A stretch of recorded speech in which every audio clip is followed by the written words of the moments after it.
Hey, this is As was noted in the video, there are many different historical interpretations about what happened at Stonewall, but the key thing to keep in mind here is um, that this idea of a myth of Stonewall has been central to gay rights and trans rights movements. So whether or not we know exactly who threw a brick or a shot glass, or if anyone threw anything at all, we do know that these riots happened. They happened as a moment of rebellion and resistance to police violence, to institutional erasure, and the kind of nuances are, it's okay to grapple with them, but we can't actually really know fully every part of the riots themselves.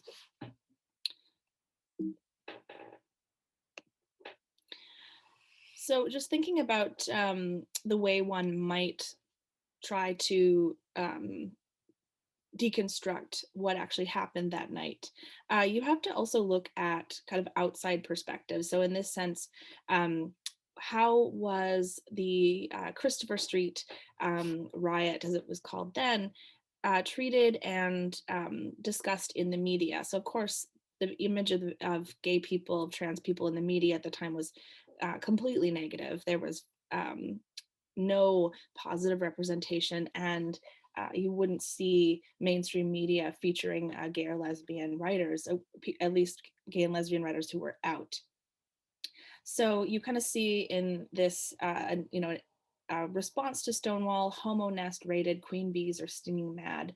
Um, so it's written in a way and that is very much belittling and is very much using a lot of language of transphobia. So if you get a chance to kind of look at some of the outside sources that talk about Stonewall, you'll get a very different image. Here's some other perspectives and just kind of some details on Stonewall. So, while Greenwich Village and Christopher Street, the area around there, was a site for a lot of gay bars, gay activism, cruising sites, and even some, as they were called then, gay ghettos. So before there were gay enclaves, before there were gay neighborhoods, um, historians often refer to them as gay ghettos. There were very different approaches to politics and different approaches to tactics. So again, we've talked about the Mattachine Society and their perspective on direct action and kind of very visible forms of direct action, like the Stonewall riots. So they wrote on the wall of the Stonewall after the first night of riots, which of course it continued for the next two nights. We homosexuals plead with our people to please help maintain peaceful and quiet conduct on the streets of the village. So in this, we kind of see a request for respectability politics.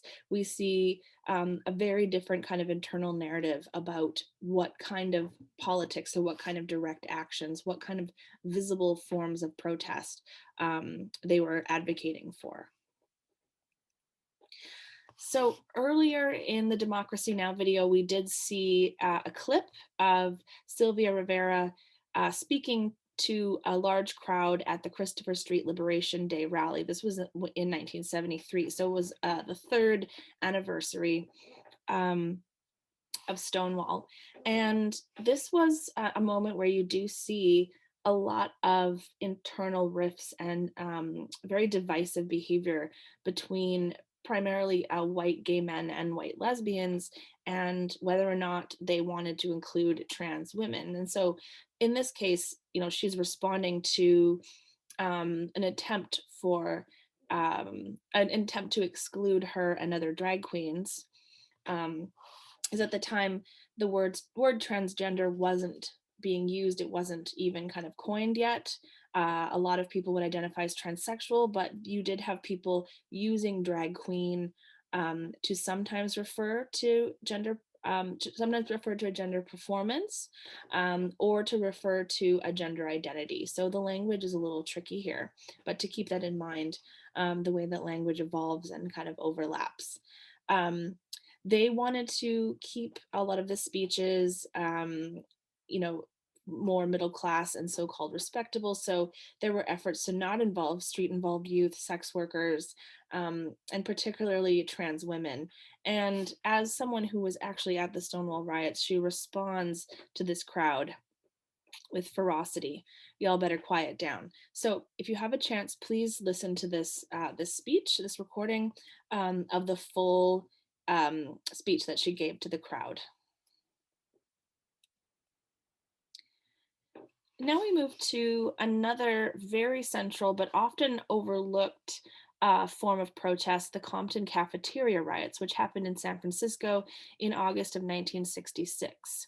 So, um, if anyone's familiar with San Francisco, you probably know about the Tenderloin neighborhood. It's about adjacent to downtown, and it has been historically associated with um, poverty, sex work, drug cultures and addiction, but it also has a long history of being a site for a more marginalized people within the LGBT community to create space and to meet many of intersections between sex work and trans women.